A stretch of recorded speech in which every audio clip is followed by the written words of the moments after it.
Yan mga Korean wave, ma'am, no? Yes. Tapos kulayan natin para magpantay yung kulay mo. Pero pag-uwi natin, ma'am, kasi ito ay ano, dark. Parang, ano ba ito dati? Light blonde ang ginamit? Ah, O light brown lang? parang light blonde. Light, dark blonde. Yeah. Dark blonde, oo.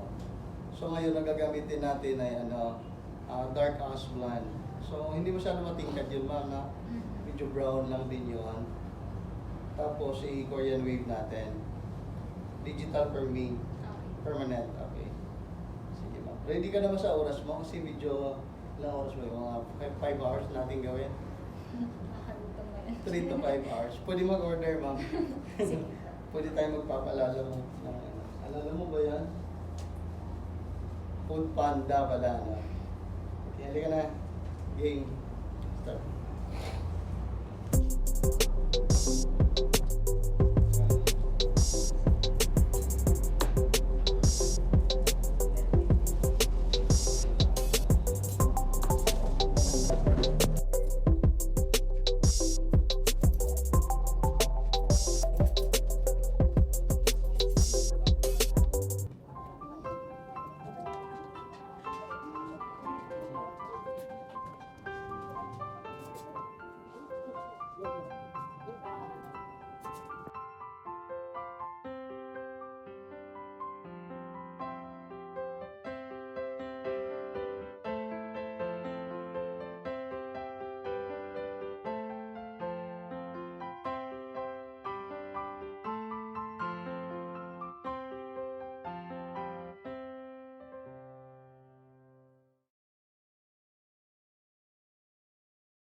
Init.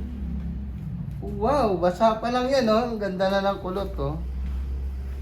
Oh, di ba? Permanent po yan, ma'am, ha?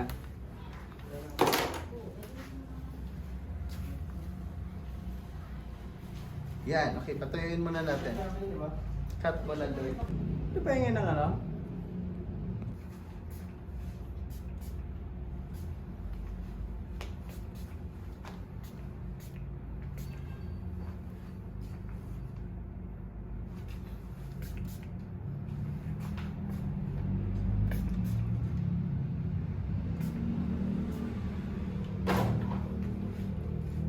Ayan, ma'am, katulad ng sabi ko, pwede mo siyang iikot-ikot lang pagka gumulo siya. So basa pa lang, pwede mo siyang section by section, tapos ikotin mo lang siya. Ayan na. Okay lang yung kulay. Okay lang. Okay. So yung kulot mo, permanent na to. At saka malalaki siya. Ayan. So, depende sa'yo kung anong trip mo. Kasi minsan pwede mo siyang isabog eh. Pasabugin mo. Pagka natuyo na siya kasi mas madali siyang umalsa. Pero pwede ka rin bumili nito. Hair repair lotion. Makakatulong. Ay, sorry. Ano din to siya? Hair repair lotion. Wave enhancer. At the same time, malambot yung buhok mo. Ayan, pwede mo tingnan. Benta kami niyan. Parang 3 na lang. Magkano? Mura lang po yan. Nasa 200. Magkano to? 200? 200 lang daw man Parang talaga. ano to? Kakabili ko lang ng Bitres eh. Pareho lang ba yan? Bitres, hindi po oil po yung bitres mo. Ayan. Kumusta po? Ayos? Yes. Yes. Yun, enjoy mo yung buhok mo.